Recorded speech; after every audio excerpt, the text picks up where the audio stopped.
have not seen some of the results from the spring assessment.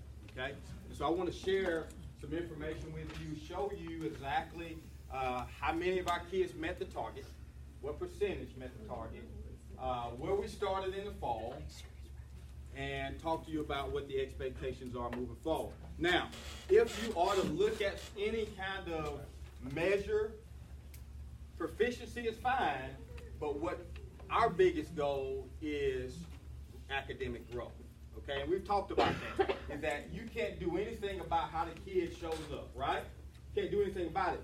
But what we can do something about is how the kid leaves you. Okay, so what we're going to measure is academic growth. And so the next couple of slides will be based on what's the percentage of kids and who grew, who didn't grow, who grew significantly, who didn't grow much at all. Okay? And so I'll blow this up, and I'm going to send this to you as well. Now, right here, if you take a look at this slide, Girard Middle School, this is the math gains analysis for last school year. Okay? And so they said that 35% of our kids met their target. That means that they grew adequately. Okay? They grew adequately. Now, I want that number this time next year to be like 55, 60%. Okay? That's the goal. All right? And so these are the kids who grew far and above what the goal was. Okay? So about 17 kids. 130 kids grew above what the target was. And so the magic number, the group that I want to affect, which group should we try to really affect? Yellow. The yellow, right? The yellow, because they may be like 2 points away, 3 points away. Man, if I really push this kid and grow them the way they need to be grown, okay, we will be in real business, okay? And so a lot of these red kids, unfortunately, now we did see some growth with our special ed population, didn't we? We saw some growth with our special ed kids, okay? But we want to make sure that we target this group, this group right there, that yellow group, 196 kids who are literally, if we would have spent a little bit more time with them in small groups, we'll pull those kids to the side and say, okay, and been a little bit more strategic, okay? And so that's the math gain analysis, okay? This is the reading gain analysis. 38% met the target. They met the annual gains target, okay? So 133 went above, 25 students went far above the growth, and then we had 182 that were below. Okay? So I don't know if you guys have this, there's all types of documents and data analysis, comparisons on performance series, but this was just one of the ones I wanted to make sure that you saw, okay? And so that was 38%. And I've got all kind of, the building leadership team has got I sent them several different comparisons, but I'll send you some too as well. And I just wanted you as a school, this is where we are. All right? Now, what is student-centered learning? What is student-centered learning? That's the question. That is where, when I have conversations and when our superintendent talks with us, that's what she talks about. And you heard her a little bit talk about this at the Institute. Okay? What is student-centered learning? What is it? When I say student-centered, give me one word. Give me one word when I say student-centered. What do I mean? Students do the work. Students do the work. Somebody said something else. It's a lot of collaboration. What else? I like project-based. Project-based. Engagement. Self-discovery. What about choice? What about more student talking, less teacher talking now? And so, what else are we saying? What about choice? Yeah. Student choice. Does your engagement go up as you give student choice? Yes or no? Yes. It normally goes up. Okay? As long as you keep the expectation the same, does it really matter how we get there? I mean, it may or may not. But a lot of times, it doesn't matter. And so when you give a student ownership, I found that to be true with adults. And so if I tell an adult, hey, look, I got to get this accomplished, you accomplish it however you want to. You get to the goal however you want to. I just know this time on Friday, I need this to get taken care of. Y'all understand what I'm saying? And so when you give people options, you give students options, student engagement goes up. And so that's when student-centered learning takes place, okay? All right, now I want to show this video. It's 5 minutes, okay? 5 minutes, and it shows you an example of a student-centered classroom. And so you science people out here who think, oh, there's no way that I can create this environment inside of my classroom. This is a science classroom example right here. Okay?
Hey, Georgia.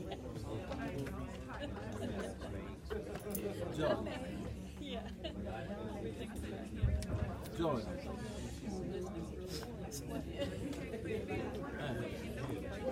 Where you was fighting? You wasn't over at the same thing? You got this camera rolling? You was in the middle of what? No. I was here. I wasn't here, but I was in those. Yeah.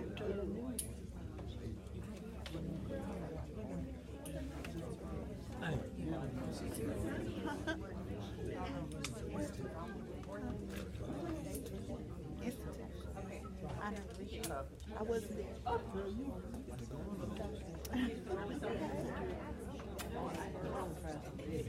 Hey guys, I can't get the video to play. I'll send it to you later. So what is rigor? That's the next question. What is rigor? And I'll tell you the definition of what rigor is, but what is it from your own perspective? Your own perspective. You hear that word, right? You got to create a rigorous classroom. But what is it? What does it look like when you have rigor inside your class?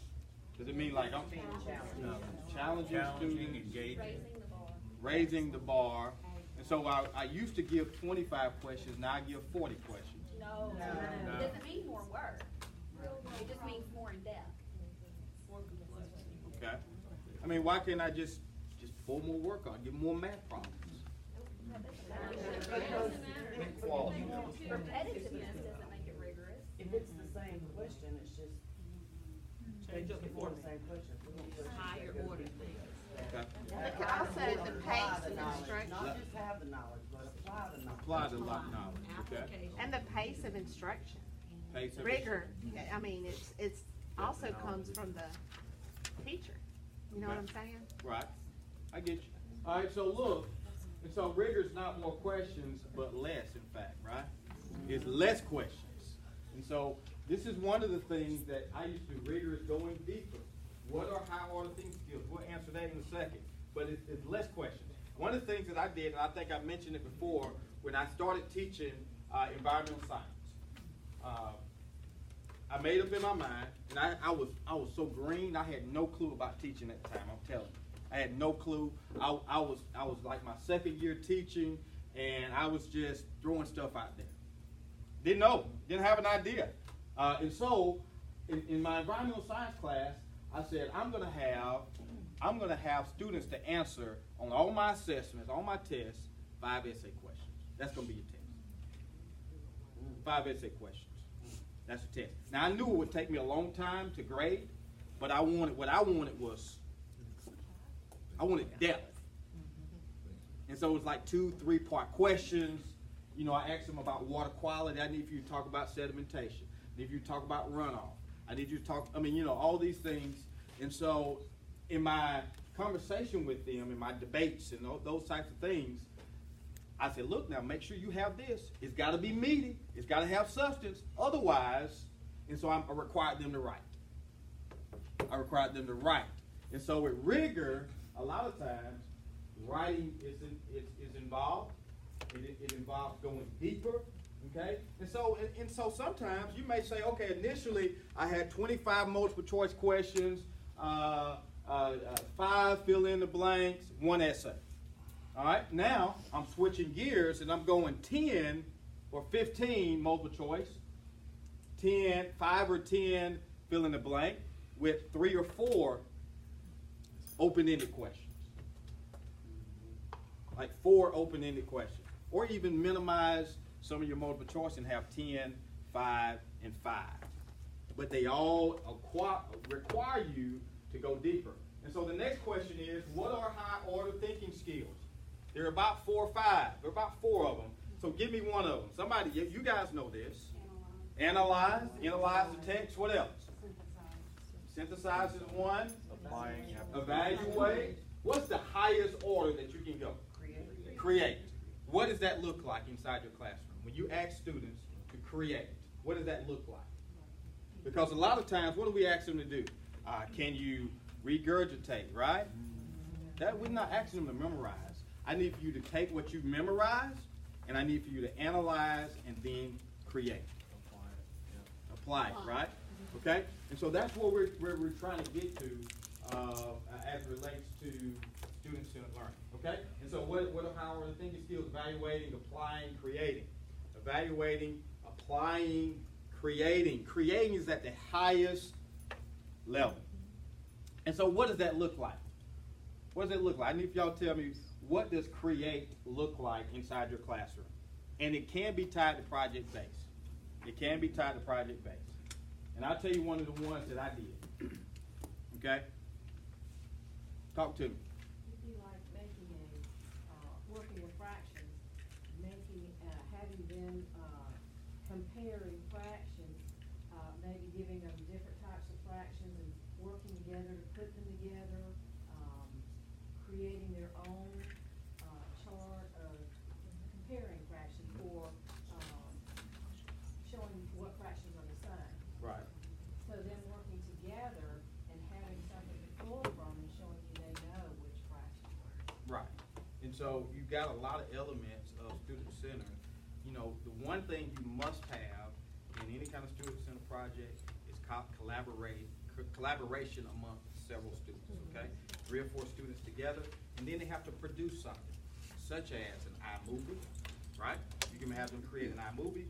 One of the things, when I was a high school principal a few years ago, I had my seniors, it was a senior project, okay? I said, look, this is what we're doing. Everybody will be required to do this. And so you're gonna take a career and you're gonna research it, okay? Not only are you gonna research it, you're gonna find a person in the community. If you wanna be a nurse, you're gonna do a nurse interview with that person, okay? You're gonna video, okay? Not only are you gonna do that, you're gonna create a pamphlet about this particular career. The pros, the cons, how much you make, what kind of schooling you gotta go through in order to become this. And so there are several things that I'm asking them to create. An iMovie, right? A pamphlet about this career. And then we're gonna have a career day, and you're gonna have a big board all about this career. One of those, those little things you put on the desk, the trifolds. And so there are 3 things you've created about this career. iMovie, where you've interviewed a person who's like a nurse, and you want to be a nurse, and there are 10 questions I've given you. The second thing that I've asked you to do was, you've got the iMovie, you've got the pamphlet, and then you've got the trifold. And so these are things not only have I gathered information about the career, now I'm creating something. Now, there's a learning increase as a result of me actually